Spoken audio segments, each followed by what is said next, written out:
best aircraft are often the fastest. The pursuit of speed has been part of the appeal of aviation from its earliest days. And often it is the most innovative and radical designs that break speed records.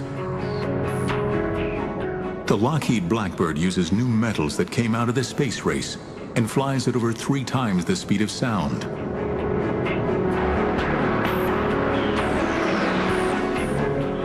Throughout the 1930s, one company in Britain was also obsessed with speed, and it was one man's dream to use a radical material to build the fastest aircraft in the world.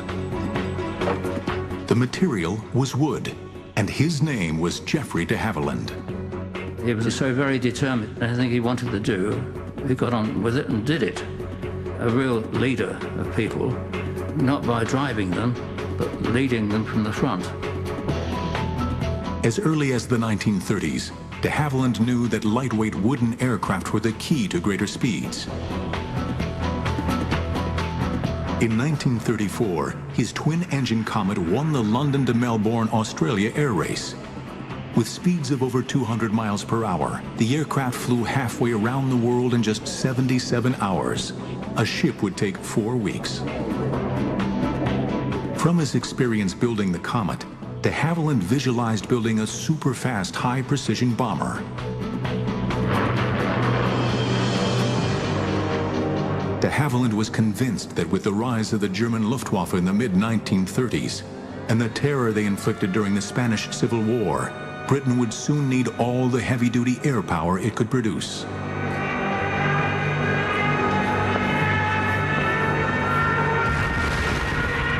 It took the British quite a while to realize that the Germans had innovative designs, monoplane fighters, but more importantly, they had medium bombers that were being developed.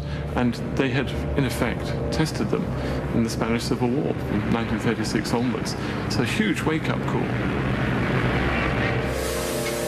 At the time, the British Air Ministry believed that the future of bombing lay in huge, heavily armed conventional bombers, such as the Lancaster and Halifax. Radical new designs of lightweight aircraft were ignored. But Geoffrey de Havilland was not deterred and continued working on designs for his new bomber. His goal was to construct a cheap, easy-to-build aircraft powered by 2 Rolls-Royce Merlin engines. It would have no guns, no armor plating, could carry up to 4,000 pounds of explosive, and reach a speed of nearly 400 miles per hour, faster than any other aircraft in the world. But the most amazing concept was to build a warplane made entirely of wood. The aerodynamicists and the military men at that time ridiculed the idea, asking, how can you build a modern bomber out of wood? How would it carry bombs? And how would it protect itself? But de Havilland was prepared to answer. It wouldn't need to protect itself. Its defense would be speed. As for strength, pound for pound, timber has similar structural properties as aluminum and steel. There's a shortage in Britain in the late 1930s of metal workers, of people skilled in the new technologies of fighter airplanes, of bomber airplanes. What you did have, though, was a nation of cabinet builders, of woodworkers, of individual small craftsmen.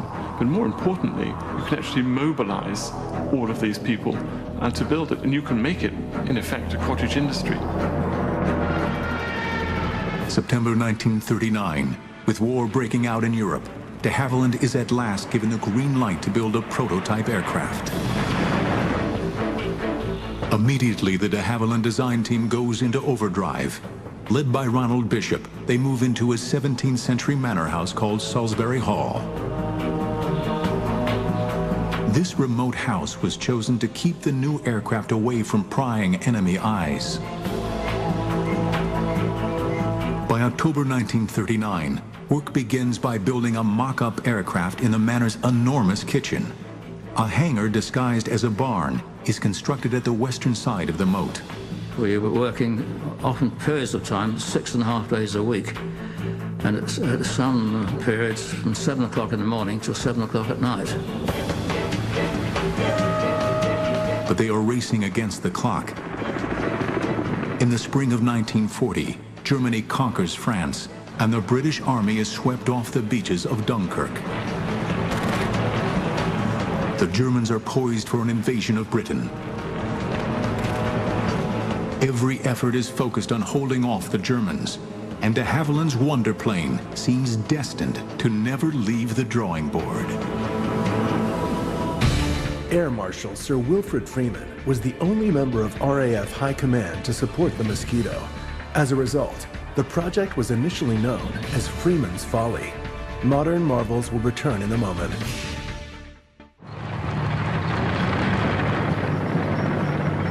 June 1940, the German army has advanced to the shores of the English Channel and is getting ready to invade Britain. In just 6 months, the Nazis have conquered Poland, Norway, Denmark, Belgium, and France.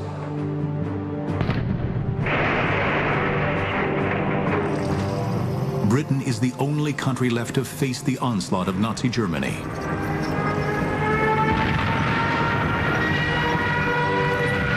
With Britain fighting for its life, priority is given to production of existing types of combat aircraft. Geoffrey de Havilland's radical new wooden bomber looks condemned to be scrapped. But de Havilland is not a man to take no for an answer. So Geoffrey's words are, well, they may not want it now, but they will want it. De Havilland persuades the Air Ministry to let him continue as long as he does not use any of the vital materials required for the war effort. Throughout the summer of 1940, as Britain fights for its life against the German Luftwaffe in the Battle of Britain, de Havilland and his team work on the wooden bomber.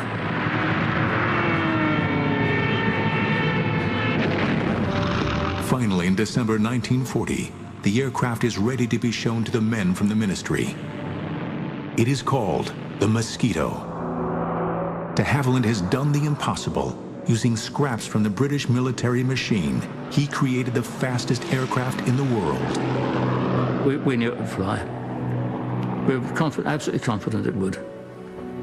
And the question is how much better than the Spitfire it would be. Of course, we said it would be. And it was. 20 miles an hour faster. The Air Ministry is so impressed with its performance that they place an order for 150 Mosquitoes. It is an amazing contract for an untried and untested aircraft.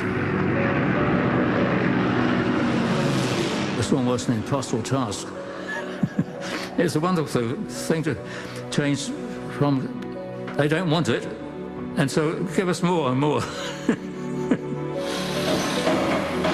But de Havilland's vision of construction answers the call, enabling the Mosquito to be built in vast numbers.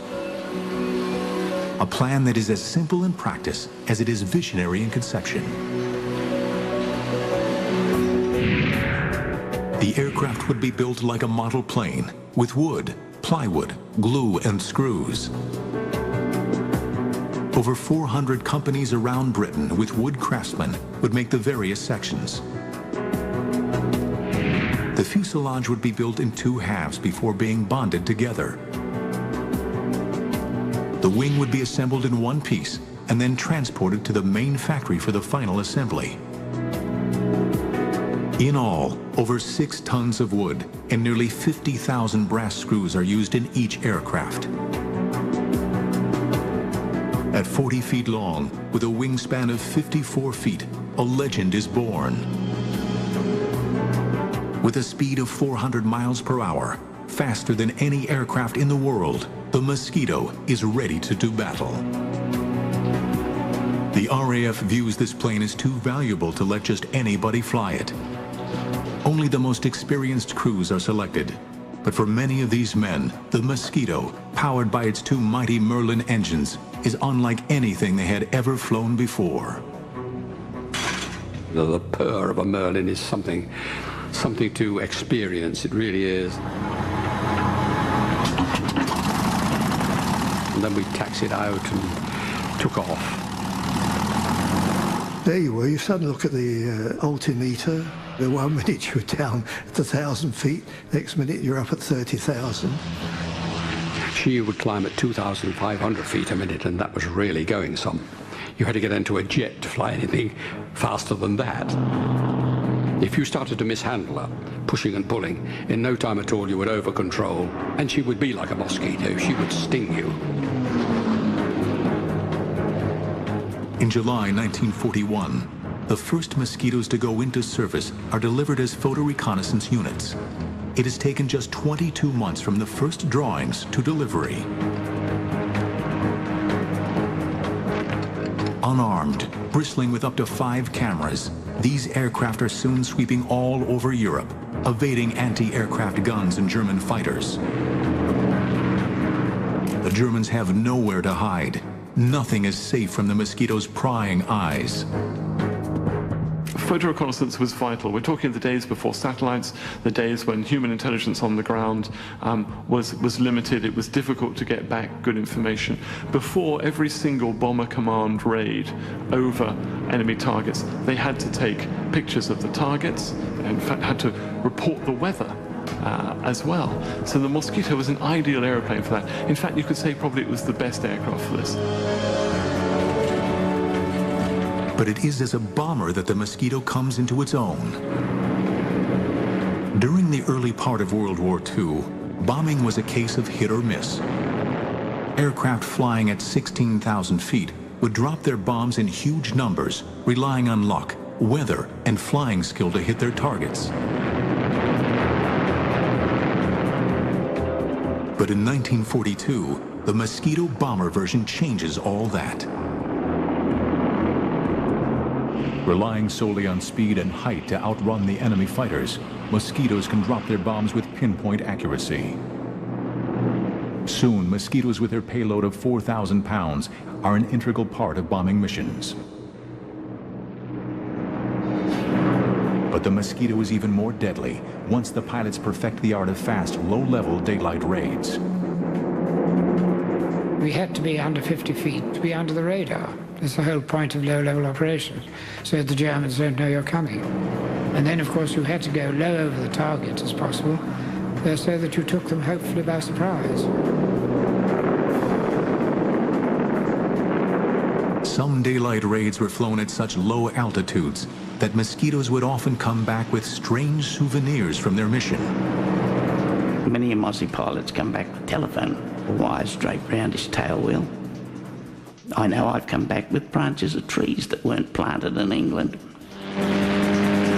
Mosquito squadrons were now becoming more and more daring in their attacks, none more so than the daylight raid against the Dutch Philips radio factory in Eindhoven. Intelligence discovered that the Germans were using this factory for research into radar countermeasures. It must be destroyed. December 6, 1942, 10 Mosquitoes go for their target.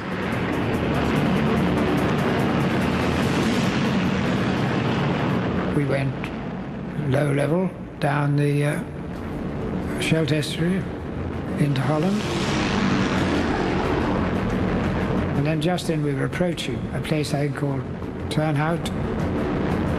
And at that point we had to climb up to 1,000 feet. And then we turned to port, and up came the factory and went down in a screaming dive and dropped our bombs straight into it.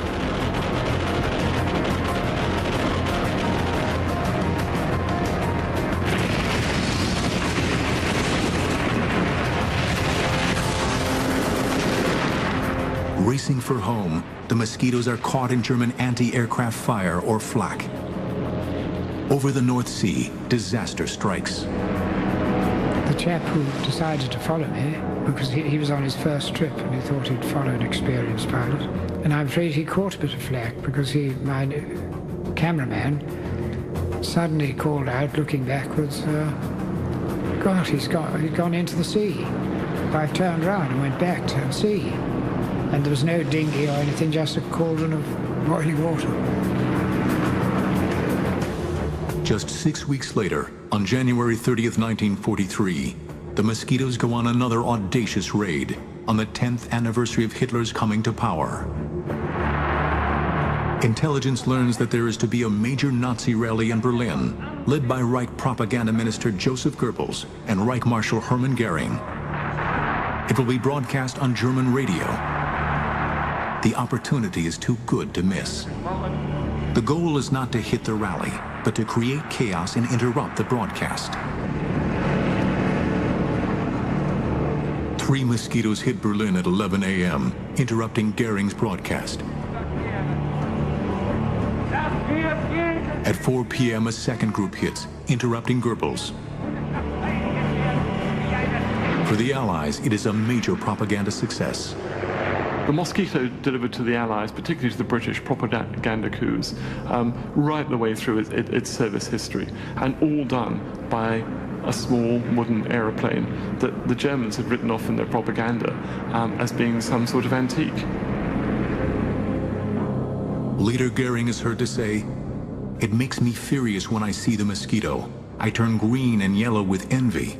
The British knocked together a beautiful wooden aircraft that every piano factory over there is building. They give it a speed, which they have increased again." But if the Mosquitoes were spoiling Goering's day, the Allies know that to spoil the Nazis' day, the Mosquitoes are going to have to bomb Berlin again and again until they smash it into submission. In an era of metal planes, the Mosquito excelled in so many different combat roles that it was nicknamed the Wooden Wonder. Modern marvels will return in a moment. Since entering service, the Wooden Mosquito has been thrown into battle with devastating results.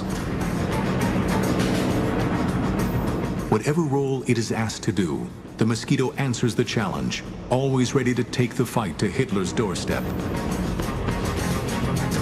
By mid-1943, the Mosquito is bombing Berlin on such a regular basis that the missions are referred to as the Berlin Express. But for the Mosquito crews, nothing is ever just a routine mission. We would take off after the Lancasters, perhaps 2 hours after the Lancasters had gone. And it was at that time that I really felt lonely. It was a very lonely feeling. And it was at that point that you could start thinking about what you were doing. You had to rely entirely on the navigator who had radar aids and things like that. But then with the night closing in on you, you suddenly became to realize that you'd left your homeland behind and you were heading for you knew not what. After 2 hours, the much faster Mosquitoes catch up with the slow lumbering Lancasters heading for Germany. Flying at 25,000 feet, the Mosquito crews look down on the procession of bombers 7,000 feet below them. And then you would probably be treated to a sight you would rather not see, which was the German night fighter force intercepting the Lancasters. I mean, it's true to say that once the German night fighters found the bomber stream, they didn't let go. And they'd be there, hammering away at the flanks of the heavies, and you'd see a sheet of flame as a Lanc caught fire and then blew up. And this would be the melancholy procession to the target and out of it too. It's just awful. But it is not only the night fighters that they have to get past. The German searchlights also hunt for any Allied aircraft in the sky. The favorite thing for them to do was to pick up somebody with a searchlight and then fasten all other searchlights onto it. So it was like a moth in a candle flame, and it wasn't very long before you saw brr, brr, brr, one-way tracer going, and then an explosion as a Lanc or a Halifax went down.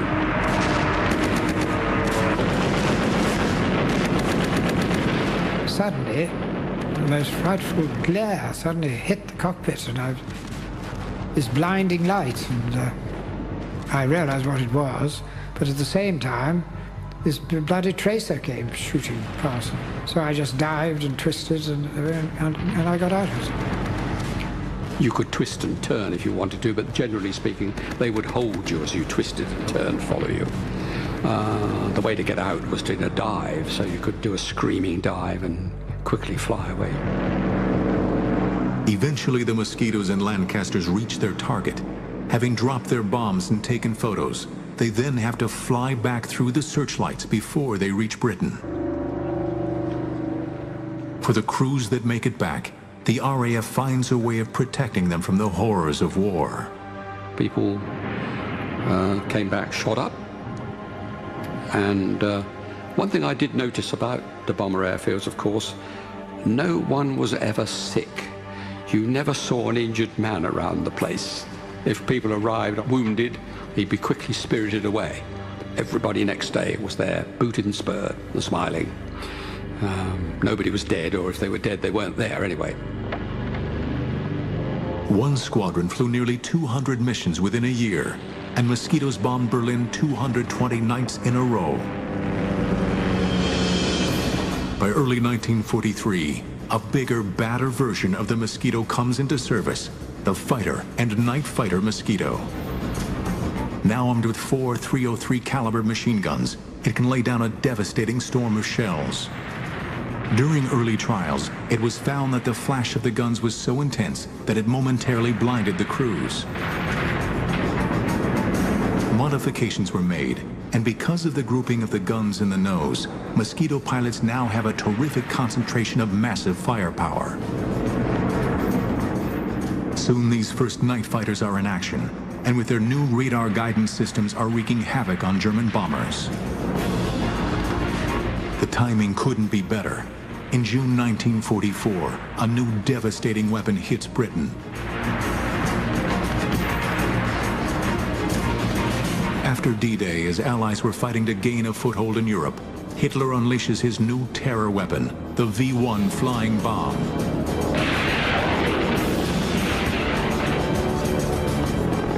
Flying at nearly 400 miles per hour, equal to the Mosquito's speed, and packed with high explosive, the V-1s are aimed at London. Once they've exhausted their fuel, they crash down on an unsuspecting target. Destroying these fast-flying bombs was a dangerous task.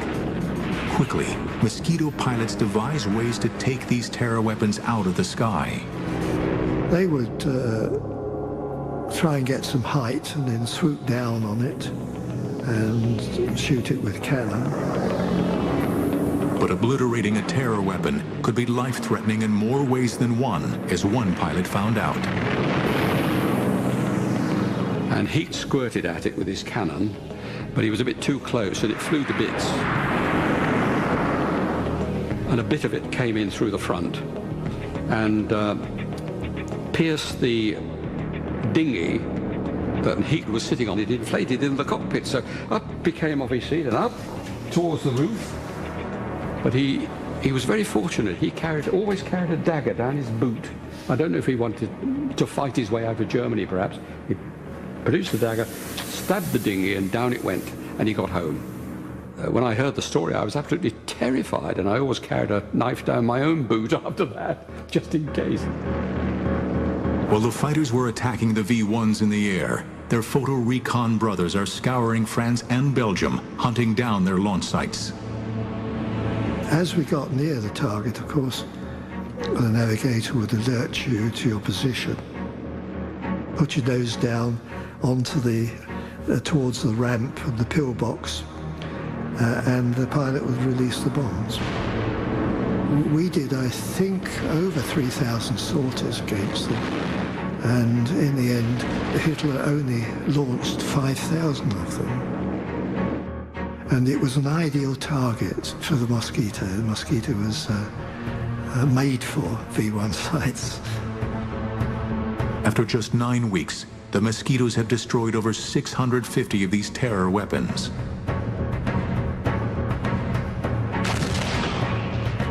But the Nazis are not beaten and are fighting as ferociously as ever.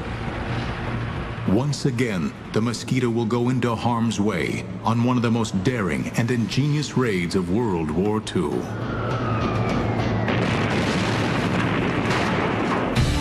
During World War II, the Mosquito was produced in England, Canada, and Australia. The versatile aircraft served in Europe, the Middle and Far East, and on the Russian front. Modern marvels will return in a moment. By 1944, the Mosquito, affectionately known by everybody as the Mossy, has become the RAF's favorite aircraft. As a supreme bomber, fighter, and reconnaissance aircraft, it is used in almost every theater of war. From its early days, Coastal Command has used Mosquitoes as a vital weapon against harbors, shipping, and vicious German U-boat packs. But by 1944, it has a bigger sting in its tail. Called the Tsetse Mosquito, this aircraft carries a Mullen 6-pound cannon with a kick like a mule. Rate of fire was about 1 every 2 seconds. You could fire it separately, and that's an automated one, 1 every 2, or you fired it yourself, carrying 24 rounds. Very formidable weapon. It was armor piercing. You should have allowed yourself a range of 1,000, 1,500 yards for the target, but not to go closer than 600 yards. The reason why you shouldn't go in less than 600 yards is because you might get a bit of shrapnel from your own gun coming off the U-boat. The aircraft also carries 8 60-pound rockets. When they unleash these terrifying weapons, it is equivalent to a broadside from a light naval cruiser. Once on target, nothing is safe from these fearsome Mosquitoes. It seems that there is nothing that the Mosquitoes are not called on to try. Always ingenious, the military are constantly planning different ways to use this unique wooden aircraft against the enemy. But what makes the Mosquito a legend are the daring low-altitude precision raids against the German Gestapo. It is as if the Mosquito crews had declared a personal war against the hated Nazi secret police.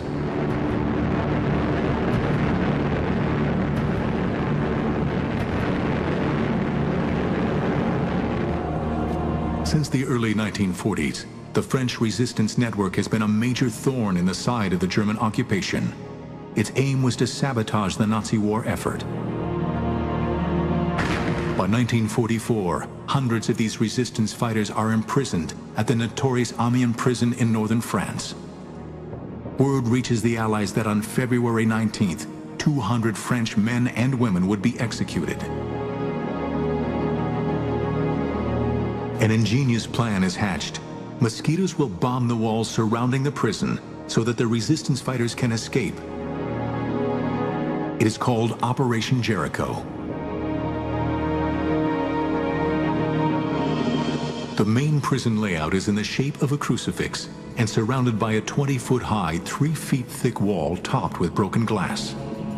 Located at the end of a long road, the prison is surrounded by open, flat countryside.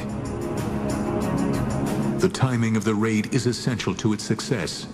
It must be midday when the prisoners are in the yard and the guards are having lunch. Equally important is precision. Great care has to be taken that enough explosive is used to smash a hole in the outside wall without destroying the prison and killing the inmates. When told of the danger, the resistance fighters reply they would rather die from RAF bombs than by a German firing squad. On the morning of February 18th, the Mosquito crews learn of their target. We went into the briefing room around about 9:30, 10 o'clock in the morning.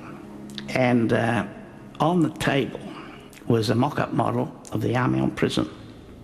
And we were told we were going to try and breach the walls and give the prisoners a chance to escape. The attack, timed for exactly noon, consists of 3 stages. One squadron was briefed to breach the walls, in other words, to toss the bombs or fly very low level and put the bombs at the base of the walls, if possible.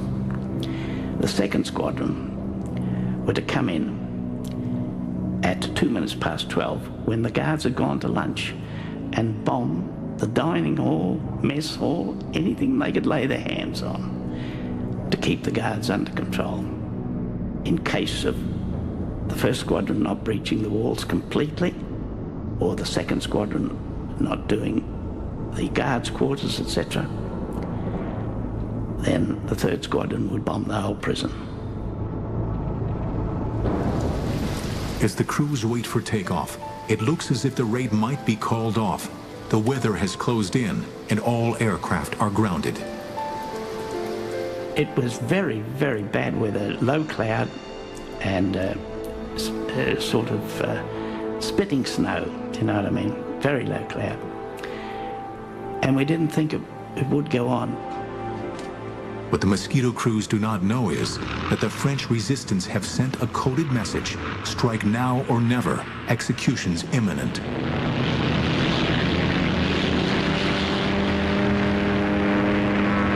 At the last possible moment, with only 2 hours before the deadline, 18 Mosquitoes armed with 500-pound bombs take off in conditions worse than most of the crews have ever encountered.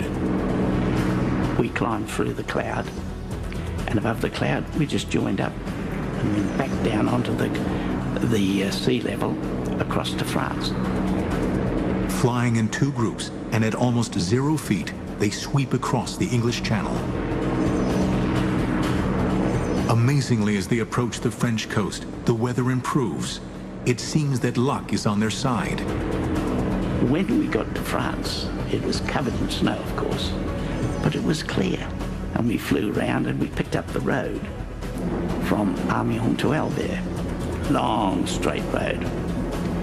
And we settled down for the run-in. In the fields around the prison, French resistance fighters anxiously search the sky, waiting for the Mosquitoes to help their colleagues escape. We could see the prison ahead. And we got down very, very low indeed. And we were coming down for around about 190, 180 knots. With only minutes to go, and with the Germans completely unaware, the Mosquitoes approach the prison. We opened our bomb doors about a mile from the prison, flying at about 10 to 15 feet. And we had to pull up to go over the walls. We let our bombs go, and they went through the base of the wall. I turned to starboard, and as they looked down, I saw the startled face of the machine gunner in the little cupola on top of the prison. We looked at each other, I suppose, and then I was down onto the deck in loose formation following the wing commander. The raid is a success, and the Mosquitoes have pulled off an amazing feat of courage. 255 prisoners escape, but 37 are killed in the attack, along with 50 German guards. The Gestapo retaliate. 260 prisoners are killed in reprisal. But the raid is a wake-up call to the Germans. As far as I can see, this was a brilliant piece of precision bombing. The first flight took out the walls, blew in the doors, allowed people to escape. The second flight took the walls down. In fact, they didn't need the third flight. I think it was a startling success because it would have demonstrated to the Germans that the Royal Air Force could place bombs wherever they wanted to across occupied Europe. The Mosquitoes continue to carry out their unique style of war against the Germans. They operated deep inside occupied Europe. Using technology that was years ahead of its time, they hunted down the Nazis. No one was out of their reach. At the end of World War II, the Mosquito had the lowest loss rate of any aircraft in the Royal Air Force Bomber Command. Modern marvels will return in a moment. Throughout the long and bloody conflict of World War II, the fast-flying wooden Mosquito was always at the front of battle, always taking the fight to the enemy. But it was the Americans that came up with yet another novel use for this versatile aircraft. Late in 1944, the OSS, the Office of Strategic Services, a forerunner of the CIA, took over 5 Mosquitoes to work with their agents in occupied countries. Because the war was moving so rapidly, intelligence had a hard time knowing exactly what the enemy was doing. Only agents behind enemy lines could supply this information. It was vital that these agents get this information across enemy lines. Using Morse code was not an option, as the Germans can easily detect it. They needed something else. 2 American scientists had developed a transmitter that enabled an agent to talk to an aircraft. Called the Joan Eleanor system after one of the scientists' wives, it was an early version of the cell phone. By transmitting on a waveband so narrow, the Germans would have to be within 50 feet of the agent to detect him. But the ingenious part of this plan was the Mosquito. It could fly undetected along a predetermined 150-mile line, listening for the agent's message. Inside the Mosquito is an OSS operative. Within the fuselage, there was hardly enough room to move, and I was sitting almost on top of a big fuel tank. The petrol in there would expand and would come out on a special valve, and I could see it down there bubbling, and that was petrol. When you switched on your suit, you always expected a spark, boom. But we were so high that there was very little oxygen in the air. When the Mosquito reaches the area, the OSS operative can begin calling the agent. This is 5278, 5278, calling Z313131, and then wait for him to say, yes, I'm here, and give me the answering code. Sometimes, the Mosquito will fly along the designated route for hours on end before the agent answers. When you heard them, it was exciting. It was, look, I've got him, finally. Confirmed who he was, and his short messages would be such and such a unit is there, and they're going west on highway number so-and-so, and it's 2 battalions or whatever it is, and and we could get it back in 3-4 hours. But many times the agent never answers. Sometimes they cannot find a safe place to transmit from, and sometimes no one even knew the planes were there. Well, when time was up, the pilot knew just how much petrol we had, we'd turn around, go back. For a long time, the Mosquito had been the weapon of choice as a pathfinder for the bombers. But as a low-altitude marker, it was second to none in helping annihilate the German war machine in France. To enable precision bombing and reduce civilian casualties, the Mosquitoes flew with the squadrons of heavy bombers. As they reached their drop zone, the bombers dropped flares which illuminated the sky, and the Mosquitoes dove down to identify the individual targets. So 4 of you were coming in, and the rule was that the first one who saw it called tally-ho, just that. You then positioned yourself and dived on one end of the target. And when you judged that you were at the right position above the ground, which was probably at about 1,000 feet, you were coming down at quite a speed after all, you pressed the button and away went 4 500-pound markers, and down they went, and made a great blob of red on the ground. You got the hell out of it. Only when the target was ringed in red marker bombs did the leader call up to the oncoming bombers.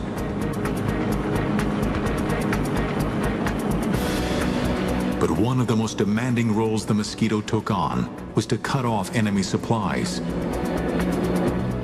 It was a do-or-die mission in the days leading up to and after June 6, 1944, D-Day.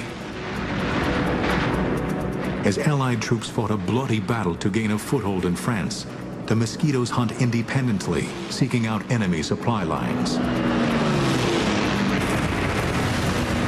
Trains, we preferred to attack because they were always carrying war material on it, or reinforcements for the front.